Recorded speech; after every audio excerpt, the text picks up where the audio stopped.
रुद्र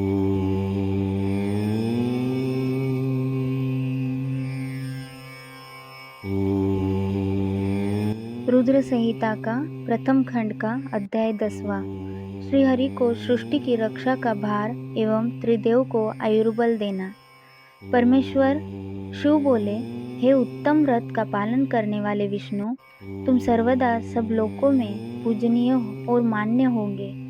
ब्रह्मा जी के द्वारा रचे लोक में कोई दुख या संकट होने पर दुखों और संकटों का नाश करने के लिए तुम सदा तत्पर रहना।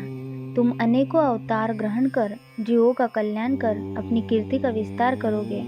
मैं तुम्हारे कार्यों में तुम्हारी सहायता करूंगा और तुम्हारे शत्रुओं का नाश करूंगा।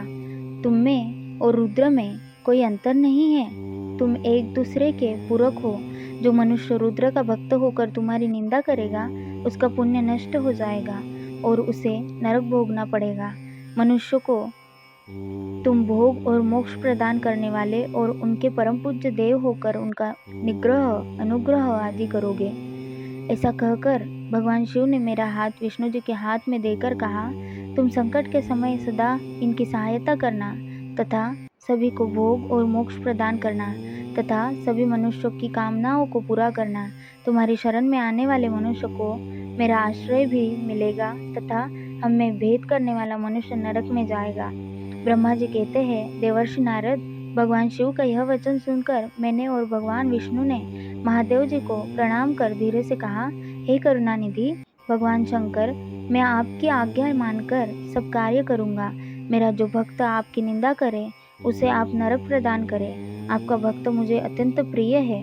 महादेव जी बोले, अब ब्रह्मा विष्णु और रुद्र के आयुर्बल को सुनो। 4000 युग का ब्रह्मा का एक दिन होता है और 4000 युग की एक रात होती है।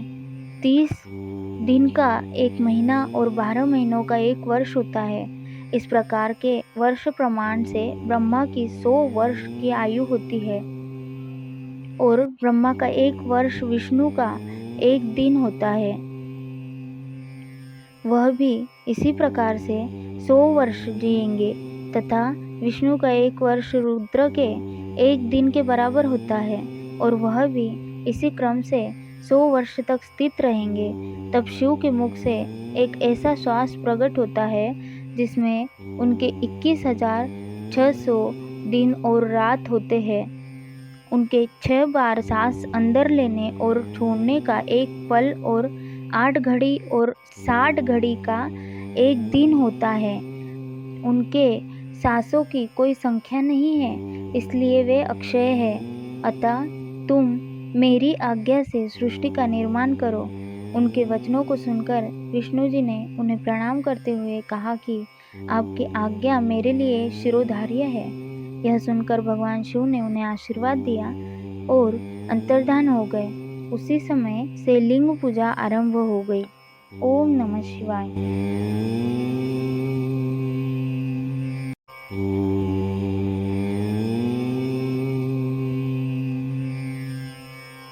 Om